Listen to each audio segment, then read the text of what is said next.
Sebanyak 580 anggota DPR terpilih periode 2024-2029 resmi dilantik hari ini.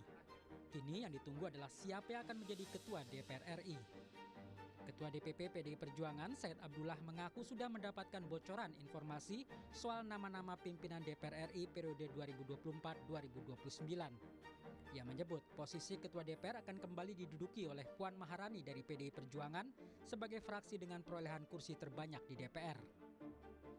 Kalau pimpinan DPR insya Allah yang pertama ketuanya Mbak Puan. Ya, kemudian wakilnya? Saya dengar kalau dari Gerindra insya Allah Bapak Dasko Profesor Dr. Sufmi Dasko Ahmad. Kalau dari PKB yang saya dengar Pak Reza, yang Faisal Reza ya Pak? Faisal Reza, betul, mantan Ketua Komisi 6.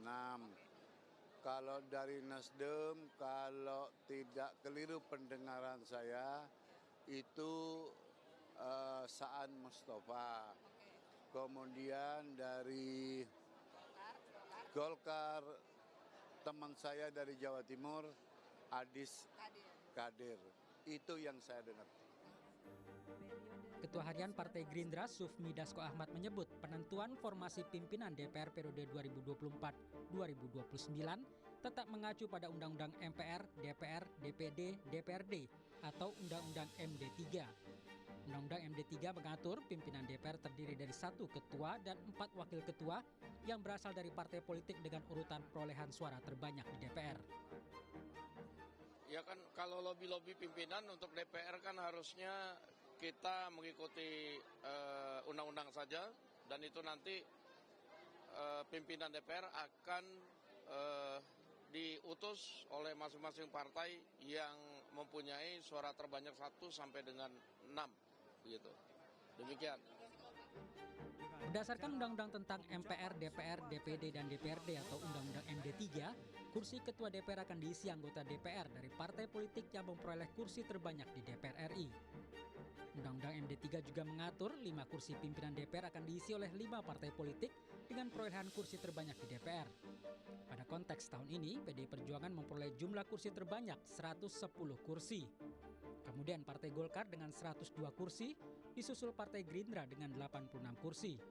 Selanjutnya Partai Nasdem dengan 69 kursi dan Partai Kebangkitan Bangsa yang memperoleh 68 kursi. Direktur Eksekutif Carta Politika Yunarto Wijaya memprediksi pemilihan Ketua DPR RI tidak akan menimbulkan gejolak. Menurutnya, Puan Maharani akan terpilih menjadi Ketua DPR RI. Yunarto berharap DPR tetap menjalankan fungsinya sebagai lembaga yang mengawasi pemerintah. Dalam konteks demokrasi guyup istilah Pak Prabowo akan adem-adem saja. Tapi dalam konteks demokrasi check and balances ada pertanyaan besar. Kalau PDI Perjuangan juga masuk, berarti 100% anggota parlemen itu adalah pendukung pemerintahan Prabowo Gibran. Pertanyaannya lalu bagaimana kemudian fungsi pengawasan tetap bisa berjalan. Oke. Siapapun yang nanti duduk di kursi pimpinan Dewan, masyarakat menunggu kinerja DPR sesuai dengan amanah besar yang telah diberikan rakyat. Tim Liputan Kompas TV.